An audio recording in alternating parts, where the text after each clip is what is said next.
Olá, investidores, bem-vindo de volta ao nosso canal. Hoje a gente vai falar sobre um tema essencial para quem quer investir de forma inteligente e segura, tá bem? A gente já comentou sobre esse tema nos outros vídeos, então se você ficar um pouco perdido, dá uma olhadinha nos outros vídeos porque é uma escala de conhecimento, tá bem? Então hoje a gente vai falar de análise fundamentalista. Como a gente trabalha com a estratégia Buy and Hold, ou seja, a gente vai selecionar empresas do setor BEST para longo prazo, então a gente precisa fazer uma análise sobre os fundamentos da empresa. Tá? Então a gente vai entender melhor como escolher essas empresas, tá? Para investir com base em fundamentos sólidos. Então, se você quer aprender a identificar as oportunidades de investimento e construir uma carteira vencedora, fica com a gente até o final do vídeo. Tranquilo? Bom, deixa eu fazer a transição aqui então para vocês e a gente vai começar, tá? Então a gente vai falar aqui um pouquinho sobre análise fundamentalista, tá bem? Mas o que é análise fundamentalista? Bom, eu deixei aqui para vocês, tá? Desse lado aqui, uma imagem de uma parte de um relatório, tá? Esse relatório foi o último que saiu agora essa semana da Vale SA, tá? Isso aqui é só uma partezinha do relatório. Então, o relatório traz diversas informações sobre o desempenho do trimestre, nesse caso aqui um relatório trimestral da empresa, tá? Então, ele tem diversos indicadores aqui. Então, a gente pode ver aqui, por exemplo, a receita líquida de vendas, tá? A gente tem o EBIT ajustado, o EBITDA ajustado e por aí vai, tá? E a gente tem o desempenho aqui trimestre, tá? No segundo trimestre de 2024, segundo trimestre de 2023, primeiro semestre de 2024 e primeiro semestre de 2023. Então, a gente vai fazendo uma comparação, tá? Vendo como que estão esses indicadores da empresa. Isso aqui é só um pedacinho, pessoal. Esse relatório é muito grande, é muito extenso, tá? Por isso que é importante a gente que está começando selecionar ativos bons, tá? Com base nos fundamentos da empresa e não pulverizar demais, senão a gente não vai conseguir acompanhar esses relatórios, tá? A gente não vai conseguir acompanhar o que as empresas estão divulgando, os fatos relevantes. Tranquilo? Bom, voltando aqui então ao nosso conteúdo, o que seria análise fundamentalista? Tá? Então, análise fundamentalista é uma metodologia que a gente utiliza para avaliar o valor intrínseco da empresa. Ao contrário da análise técnica, tá? Que são aquelas análises feitas em cima de gráficos, né? E tendências do mercado, a análise fundamentalista foca nos fundamentos econômicos e financeiros da empresa, ou seja, a gente vai analisar os seus balanços, os demonstrativos de resultado, fluxo de caixa, governança e posição no mercado, tá bem? Em cima desses fatores que a gente vai analisar e selecionar as nossas empresas. Eu trouxe aqui também alguns indicadores para vocês, tá? São muitos indicadores, depois eu vou abrir aqui o Investidor 10, que é a plataforma que eu utilizo, mas também tem o Status Invest que vocês podem utilizar, tá?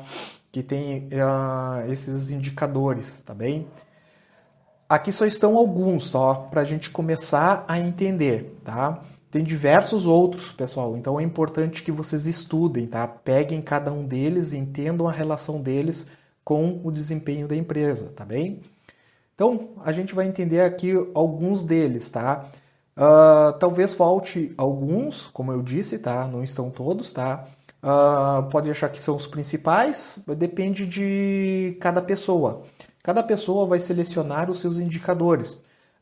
Uma pessoa pode ter mais indicadores para análise, outra pode ter menos, tá? Mas o ideal é que a gente faça um conjunto desses indicadores. A gente pegue ali o que a gente acha mais importante e comparar esses indicadores com os indicadores de outra empresa. Lembrando que a gente só pode comparar empresas que são do mesmo setor, do mesmo ramo. Por exemplo, eu não posso comparar banco com empresas de exploração de petróleo. São ramos totalmente diferentes, tá? Eu não posso comparar petróleo com celulose. São ramos totalmente diferentes, tá bem? Então, eu preciso comparar dentro do mesmo setor. Bom, primeiro que a gente vai ver aqui, então, tá? É o LPA, tá? O que é o LPA, tá? O LPA nada mais é lucro por ação, tá? Então, indica o quanto a empresa lucra por cada ação emitida. Um LPA crescente ao longo do tempo é um bom sinal de crescimento sustentável. Então, qual é o valor indicado? O que a gente vai olhar no LPA? A gente considera um LPA bom, um indicador bom, quando a gente tem um crescimento constante do LPA ao longo do tempo, tá? Então é importante vocês ficarem atentos a esse quesito, tá bem? O segundo que a gente vai ver aqui, tá? É o preço sobre o lucro, tá? Que é o PL. O que é o preço sobre lucro? É a relação entre o preço da ação e o lucro da ação. Um PL baixo pode indicar que uma ação está subvalorizada, mas é importante comparar com outras empresas do mesmo setor, tá? Então, um valor indicado como bom é entre 4 e 15, dependendo do setor, tá? Isso aqui é a média que os analistas utilizam, tá? Mas vocês podem definir o próprio PL de vocês, tá? Não, eu quero empresas, para mim, tendo um PL até 20, por exemplo, está bom, tá? Isso depende de cada um. Eu utilizo ali nessa média mais ou menos, entre 4 e 15, tá? O PL seria uma relação de, por exemplo, quando vocês fazem um investimento em empresa, quanto tempo vai demorar para vocês terem o retorno desse investimento que vocês fizeram? Um PL de 4 significa que vocês vão ter um retorno a 4 anos sobre o investimento que vocês fizeram, tá bem? O dividend yield, tá? Então, percentual de dividendo pago por ação em relação ao preço da ação. Tá? Empresas com um bom histórico de pagamento de dividendos são atraentes para indicadores que buscam a renda passiva. Tá? Um valor indicado bom aqui, para a gente que utiliza o método do Bazin e utiliza setores ali do BEST, tá? A gente sempre busca empresas que paguem no mínimo 6. Tá? Pode acontecer da gente ter empresa ali que pague um pouquinho menos, tá? Mas são casos muito excepcionais, tá? A gente observa aí outros quesitos para essas empresas, tá? Pode ser uma empresa de crescimento, por exemplo, e aí a gente aceita receber um pouquinho menos, esperando que essa empresa cresça no futuro, tá bem? O outro que a gente vai ver aqui, então, é a margem líquida, tá bem? O que é a margem líquida? Ela mede a eficiência da empresa em converter receita em lucro líquido. Uma margem líquida alta indica boa gestão e controles de custo. Tá? Então, o valor indicado como bom aqui seria acima de 10%. O outro que a gente tem é a margem bruta. Tá? A margem bruta ela representa a diferença entre a receita líquida de vendas e o custo dos produtos vendidos, dividido pela receita líquida de vendas. Então, a margem bruta alta indica que a empresa consegue vender seus produtos ou serviços a um preço significativamente maior que o custo de produção. Então, o valor indicado como bom aqui seria acima de 40%. Tá? Lembrando que esses indicadores, vocês que vão definir o que é razoável para vocês. Tá?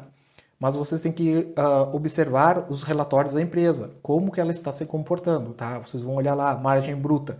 Vocês vão ver o que teve de resultado a empresa e vão levar em consideração se aquilo é aceitável para vocês ou não. Lembrando, não existe almoço grátis, né? Então, quanto maior a porcentagem que vocês têm de lucro, maior a porcentagem também de risco que vocês correm dentro do mercado financeiro, tá? Outro que a gente vai ver aqui é o retorno sobre o patrimônio líquido, tá? Que é o ROI, tá? Esse aqui é bem interessante também, vocês ficarem atentos, tá? Ele mede a rentabilidade dos recursos próprios dos acionistas. Um ROI alto indica que a empresa está gerando bons retornos sobre os investimentos dos acionistas. Um valor indicado bom aqui seria acima de 15%, tá? Isso aqui é uma coisa que eu cuido, por exemplo, na hora de fazer a seleção das minhas empresas, tá? Eu cuido do ROI, tá? A gente sempre busca aí um ROI de no mínimo 15%, tá? Outros indicadores que a gente tem aqui, endividamento, tá? Uma parte bem importante também. Então, avalia a proporção de dívida em relação ao patrimônio líquido da empresa. Um baixo nível de endividamento é geralmente visto como um sinal de menor risco financeiro. Tá? Então, o valor indicado como bom aqui seria abaixo de 1%. Tá? Outra questão que a gente pode ficar atento aqui é a liquidez corrente. Tá? Então, indica a capacidade da empresa de pagar suas obrigações de curto prazo com os ativos de curto prazo. Tá? Uma liquidez corrente acima de 1 é geralmente considerada saudável. Então, o valor indicado aqui como bom seria entre 1,5 e 2. Tá? Crescimento de receita. Então, a gente define como crescimento de receita, né? É um indicador que mede o aumento percentual da receita da empresa ao longo do tempo. Um crescimento consistente de receita indica uma demanda crescente pelos produtos ou serviços da empresa. Tá? Então, um indicador bom aqui, a gente deve observar o crescimento positivo e consistente ao longo do tempo. Outro indicador que é bem interessante aqui, que geralmente nessas plataformas ele aparece de primeiro, assim, né? É um dos primeiros que aparecem, é o preço sobre o valor patrimonial, PVP. Tá? Relação entre o preço da ação e o valor patrimonial de uma ação. Então, PVP abaixo de 1 indica que uma ação está subvalorizada. Tá? Indicado aqui seria como bom entre 1 e 2. Tá? Então, se está abaixo de 1, a empresa está com desconto. Tá? Só que, por exemplo, a gente pode ter um PVP ali de 0,70. Tá? Aí, quando ele está muito descontado, vocês têm que prestar atenção no que está acontecendo. Pode estar acontecendo alguma coisa na empresa, tá? Às vezes não é nada, às vezes é só o mercado. O mercado é um pouco irracional, tá? Mas quando está muito descontado, vocês têm que prestar atenção ali, né? Dar uma olhadinha com calma, com cautela, para ver se tem alguma coisa acontecendo com a empresa, tá bem? E a mesma coisa vocês têm que cuidar ali se a empresa não está muito cara também, tá? Outra questão aqui que vocês podem observar, tá? É o CAGR, tá? Que é a taxa de crescimento anual composta dos lucros, tá bem? E o que é esse indicador, tá? Ele mede a taxa de crescimento anual dos lucros ao longo de um período. Então, o valor indicado como bom aqui seria acima de 10%, tá? E um último que a gente tem aqui, mas não é o último dos indicadores, é o último que a gente vai ver aqui nessa apresentação, tá? É o EBIT, tá? Então ele mede a eficiência operacional da empresa, calculando o lucro antes dos juros e impostos com uma porcentagem de receita líquida. Então o valor indicado como bom aqui seria acima de 15%. Tranquilo, pessoal? A gente vai fazer 2 estudos de caso, por exemplo, aqui, ó. Claro, bem a grosso modo, tá? Só para a gente ter uma ideia, tá? De como que seria uma análise fundamentalista. Então a gente tem o estudo de caso 1 aqui, a ITEC 9, tá? Supondo que a ITEC 9 tenha apresentado os seguintes indicadores, tá? Então ela tem um LPA crescente nos últimos 5 anos, um PL de 5, que está dentro da média do setor, tá? Lembrando, eu tenho que comparar a empresa com empresas dentro do mesmo ramo, dentro do mesmo setor, tá? Ela tem um dividend de 4, que é atraente, tá? Mas pra gente aqui, isso aqui é só como exemplo, tá? Mas pra gente a gente busca acima de 6, tá? Uma margem líquida de 12%, uma margem bruta de 45%, um ROI de 18%, bom, lembrando que a gente busca um ROI acima de 15%, uma dívida de patrimônio de 0,5%, liquidez corrente de 1,8%, um crescimento da receita consistente, ok, beleza, ela está crescendo ao longo do tempo. A gente tem um PVP de 1,5, tá ok, está aceitável. Um CAGR de lucros de 12% ao ano, show. E a gente tem uma margem EBIT aqui de 17%. Então, a gente analisando esses fundamentos aqui dessa empresa, então o que eles nos indicam, tá? Eles nos indicam que são bons sinais de que a empresa está crescendo de forma saudável. É lucrativa e ainda remunera bem os seus acionistas, tá? Lembrando que a gente buscaria aqui 6% no mínimo, tá? Mas tem empresas, por exemplo, que não pagam dividendos, tá? Então, comparado com empresas aí que não pagam dividendos, de certa forma, aí ela remunera bem os seus acionistas, tá bem? Então, baseado nessas análises fundamentalistas, provavelmente seria uma boa empresa aí para a gente selecionar e ter ela aí como no radar, né, dos nossos investimentos, tá? O nosso caso de estudo 2 aqui, tá, é Old Industry, tá? Então agora vamos analisar os indicadores da Old Industry, tá?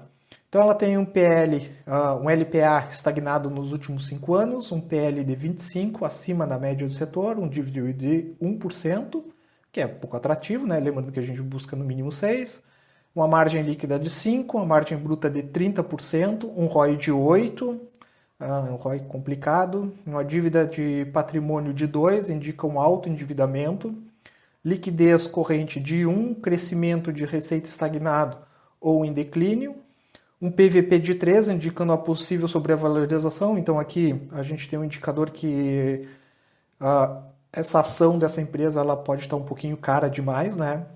A gente tem um CAGR dos lucros de 2% ao ano, que é pouco, né? E a margem EBIT aqui a gente tem de 10%, tá?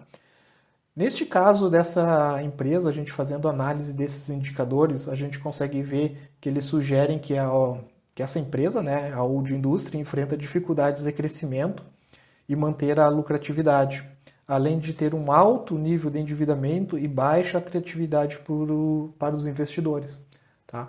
Então, são só exemplos aqui, tá, de como que a gente poderia fazer aqui uma análise em cima de empresas, tá?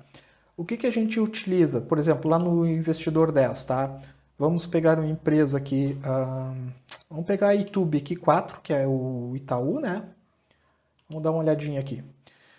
Então, quando eu abro aqui no Investidor 10, tá? Eu já tenho algumas coisas. Consigo ver a valorização, a cotação do dia. Aqui eu já tenho o PL, ó. Eu tenho o PVP e eu tenho o Dividend Yield. O que a empresa está pagando aqui nos últimos 12 meses, tá? Eu posso colocar em cima aqui e ele dá a descrição do que é esse indicador, por exemplo, tá?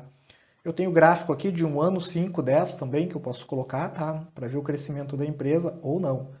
Aqui eu tenho a rentabilidade dos últimos tempos também. Aqui eu tenho um indicador do Benjamin Graham. E aqui eu tenho alguns fundamentos, olha só. Aqui eu já consigo ver algumas coisas, ó. Se vocês clicarem aqui do ladinho, ó, por exemplo, ó, vocês conseguem ver a média e como que ele se comportou nos últimos anos. Então a gente está com a média aqui na YouTube de um PL de 9,46 e atualmente ele está em 9,41.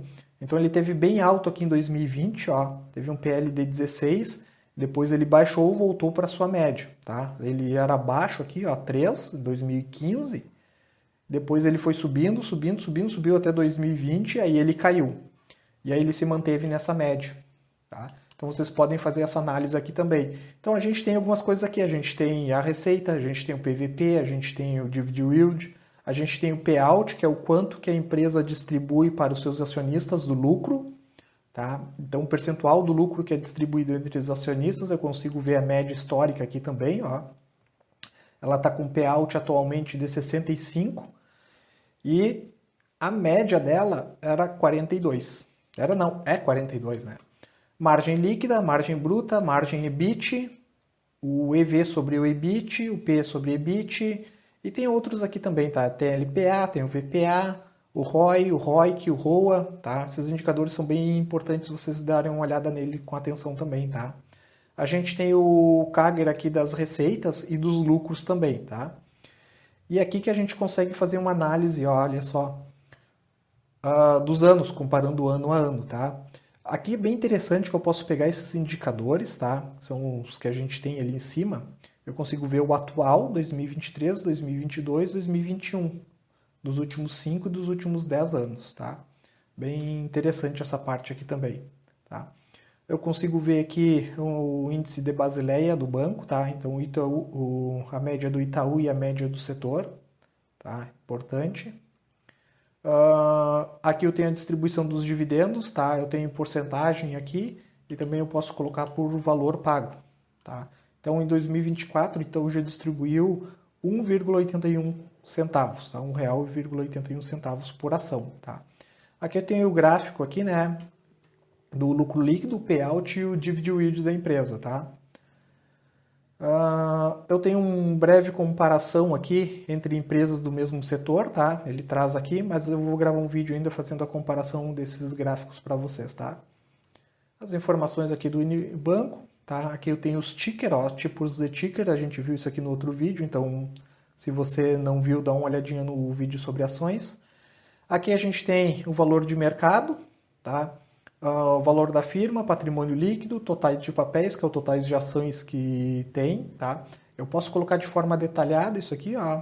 Ele parece o valor total, disponibilidade, free float, a tag é long, tá? Setor, bancos e outras informações, tá? Então tem bastante coisa aqui que dá para fazer uma análise, tá? Essa parte aqui, resultados do Banco Itaú, ele faz um compilado das informações dos resultados do trimestre, por exemplo, tá? Então aqui eu posso colocar como detalhados, essa aqui é uma das partes bem interessantes, tá? E de anual aqui eu posso colocar para trimestral, tá? Então, agora, quando o Itaú divulgar o segundo trimestre de 2024, vai entrar uma nova coluna aqui com essas informações. E em cima dessas informações eu posso observar aqui como que ele se comportou em relação aos outros trimestres também. Claro que o ideal é olhar o próprio relatório da empresa, né? O relatório gerencial, porque lá no relatório vai sair também as porcentagens de diferença de um trimestre ou de um semestre para o outro, tá? Então aqui eu teria que calcular na mão, mas eu consigo ver aqui, por exemplo, ó, a receita líquida, tá? Aqui no primeiro trimestre de 2024, ele teve uma receita aqui líquida de 79 bilhões, quase 80 praticamente, né? E no quarto trimestre de 2023, 75 bilhões. Então teve um crescimento, tá? Mas vamos comparar o primeiro trimestre de 2024 com o primeiro trimestre de 2023. Olha só, 75,7 bilhões e 79,97 bilhões. Então teve um crescimento do trimestre, comparando trimestre a trimestre, tá? O que é importante para a gente é o lucro líquido, né? O que vai ser distribuído, tá? Então, comparando trimestre a trimestre, esse trimestre aqui, primeiro de 2024, a gente teve aqui um lucro líquido de 10 bilhões, enquanto o primeiro trimestre de 2023 a gente teve 7,5 bilhões. E aqui tem os outros indicadores, ó. Então é interessante que vocês acompanhem esses indicadores por aqui também, tá? No Status Invest tem todos esses indicadores que vocês podem acompanhar por lá também, tá? Bom, como dica final aqui para vocês, então, tá? Vão ficar algumas considerações, tá? Então, antes da gente concluir, vai ficar essas dicas para que vocês possam ficar atentos, tá? Então, sempre compare os indicadores de uma empresa com outras do mesmo setor, tá? Isso aqui eu comentei no vídeo, tá? Não posso comparar indicadores de empresa, tá? Comparar uma empresa com outra, tá? De outro setor, por exemplo, tá? Porque os indicadores podem sofrer diferenças dependendo do ramo que a empresa atua, tá bem? Fique atento aos relatórios trimestrais e anuais, tá? Então, a gente tem que acompanhar, pessoal, não adianta, tá? É um pouco complicado no começo, tá? Eu senti dificuldade, ainda sinto um pouco de dificuldade com os relatórios, mas a gente tem que pegar e tem que ler, tá? Por isso que não adianta a gente ter muitas ações, muitos papéis, por exemplo, tá? Não se baseie apenas em um único indicador, tá? Isso que é importante. A gente vai fazer uma análise de um conjunto de indicadores, tá? A análise deve ser abrangente, né? Deve ser feita de forma abrangente. E considere o cenário macroeconômico e as perspectivas do setor, tá? Então, acompanhar as notícias do setor, acompanhar o que está acontecendo, tá? Também é interessante aí para que vocês evitem possíveis dores de cabeça, tá bem? Mas se vocês já começarem a selecionar empresas do setor BEST, vocês já vão cortar uma grande quantidade de ações aí que não são muito atrativas, tá? Vocês já vão começar muito bem, tá? Aí dentro desse setor BEST, aí vocês selecionem aí e façam uma análise fundamentalista, tá? Dos indicadores de vocês, tá bem? Bom, o vídeo ficou um pouquinho longo, tá? Mas esses indicadores são bem importantes, tá bem, pessoal? Lembrando, tem vários outros, tá? Então tem que estudar, não adianta, tá? Então, se você gostou do conteúdo de hoje, com essas informações, né, você está mais preparado, então, para fazer as escolhas de investimentos baseadas em fundamentos sólidos, tá? Então, não esqueça de deixar o seu like, se inscrever no canal, ativar o sininho e receber as notificações de novos vídeos. Gostaria de pedir para vocês também deixar nos comentários aí as suas dúvidas e sugestões para os próximos temas, tá bem? Então, deixem aí, tá? Se vocês têm alguma dúvida, alguma sugestão, o que vocês gostariam de ver aí nos próximos vídeos. E eu vou tentando ajustar e trazer esse conteúdo para vocês, tá? Então, até a próxima, bons investimentos e valeu!